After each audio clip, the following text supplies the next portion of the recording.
Nous avons, dans une précédente émission, parlé de la prière du diable, ou du diable qui prie Dieu. Vous en souvenez, c'était à partir de Luc, du chapitre 22 de Luc au chapitre 22, donc, et puis au verset 31, quand le Seigneur dit à Simon, « Simon, Simon, Satan vous a réclamé pour vous cribler comme le froment. » Et c'est la démonstration que le diable est bien pris, et il est celui qui intercède auprès de Dieu, non pas en notre faveur, mais contre nous, pour nous casser, pour nous briser, et pour dénoncer tous les péchés que nous pouvons commettre. Et on trouve cela aussi dans le livre de Job, parce que dans Job aussi, il est question justement de Job, et c'est Dieu qui fait remarquer à Satan,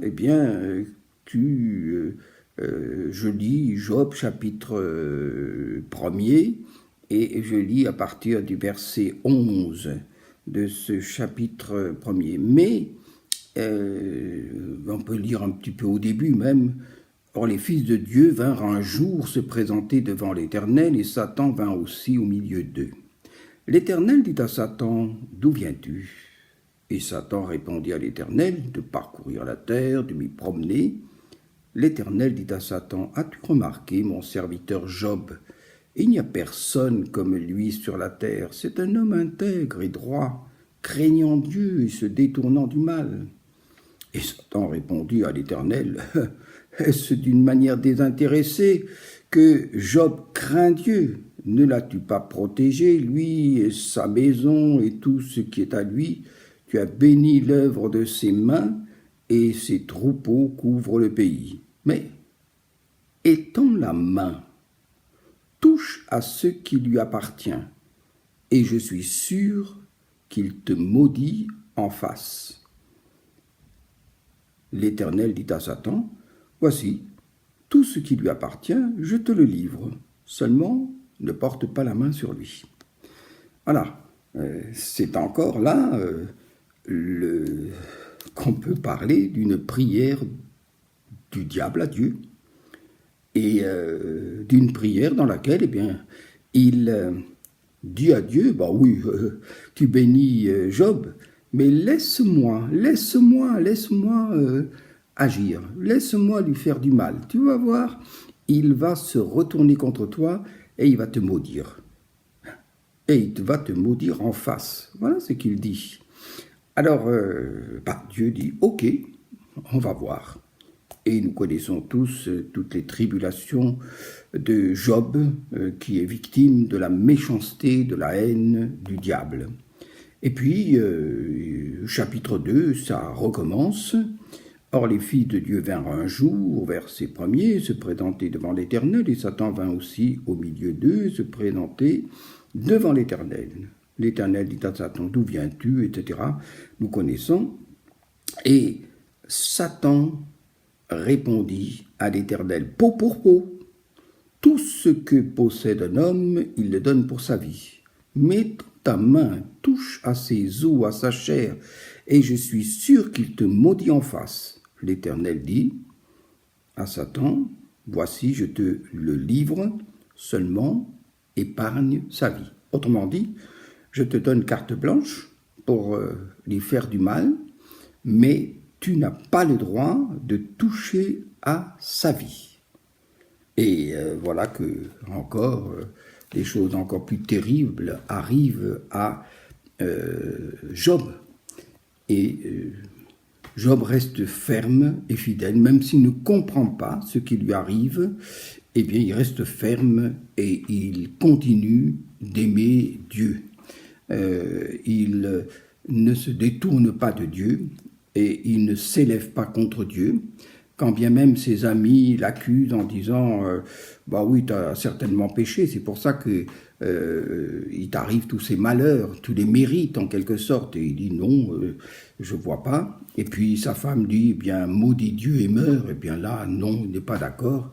Il reste fidèle à Dieu Et pourquoi? Parce que il n'est pas celui qui a la foi en Dieu pour avoir des bénédictions. Non, il est celui qui aime Dieu. Et c'est ça. Et c'est ça que le diable veut enlever de notre cœur. Nous l'avons vu avec Pierre, que Jésus, à qui Jésus dit, Satan t'a réclamé. Satan veut ta peau. Satan demande à Dieu, à mon Père, eh bien, de le laisser sévir contre toi. Et je te préviens même que toi qui sembles être si ferme, si fort, etc., eh bien, tu vas me renier, et avant que le coq ne chante 3 fois. Et il le prévient. Mais il ajoute, et je pense que vous en souvenez, il ajoute, mais j'ai prié pour toi, afin que ta foi ne défaille pas. C'est dans Luc chapitre 22, versets 31 à 32, que nous avons lu la fois précédente. Alors, on s'aperçoit que finalement, Satan, c'est vrai, c'est l'auteur du mal, c'est lui qui fait tout cela. Mais il ne peut pas faire si Dieu ne le lui permet pas. Et ça, c'est pour nous très rassurant. Satan ne peut pas aller au-delà de ce que Dieu permet. Et c'est là qu'on s'aperçoit que la prière de Jésus, l'intercession de Jésus, on l'a vu ça dans Romains, chapitre 8, verset 34, il est question de Jésus ressuscité, qui intercède pour nous à la droite du Père. En ce moment, eh bien, Satan réclame des choses à Dieu, mais nous avons un intercesseur, et c'est Jésus qui intercède pour nous. Et ça, c'est extraordinaire, parce que ça nous rassure, et je voudrais que vous soyez tous les uns et les autres rassurés que Satan n'a pas tous les pouvoirs. Il n'a pas de pouvoir. Il a un pouvoir de nuisance qu'il ne peut exercer que si Dieu le lui permet. Si Dieu ne lui permet pas, il n'a aucun pouvoir. Il ne peut absolument rien faire. Et c'est pour ça, que ça doit nous rassurer. Et nous avons des raisons supplémentaires de rendre grâce à Dieu, de bénir Dieu pour sa bonté immense. Mais il y a quelque chose qu'il faut retenir de cela. C'est que si, la première chose, c'est, et c'est très important, c'est sur ce point-là que le diable veut exercer son pouvoir et maléfique et méchant, c'est notre foi. C'est notre foi, comme pour Job, il veut le déstabiliser au niveau de la foi. Et la foi, c'est pas simplement de croire en Dieu, mais de croire en son amour. Ce qui est important, c'est de croire à l'amour de Dieu.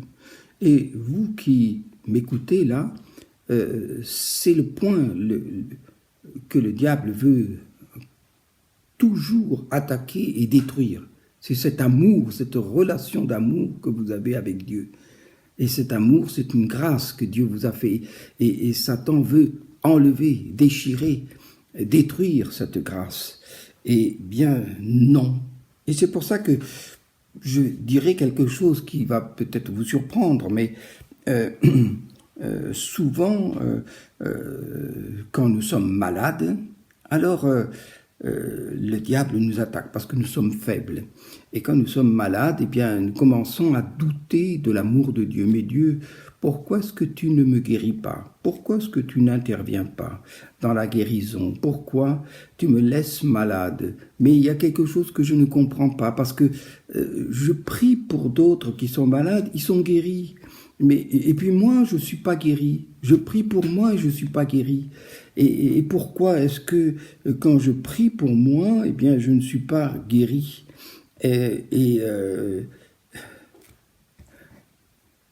C'est là qu'on revient à l'essentiel.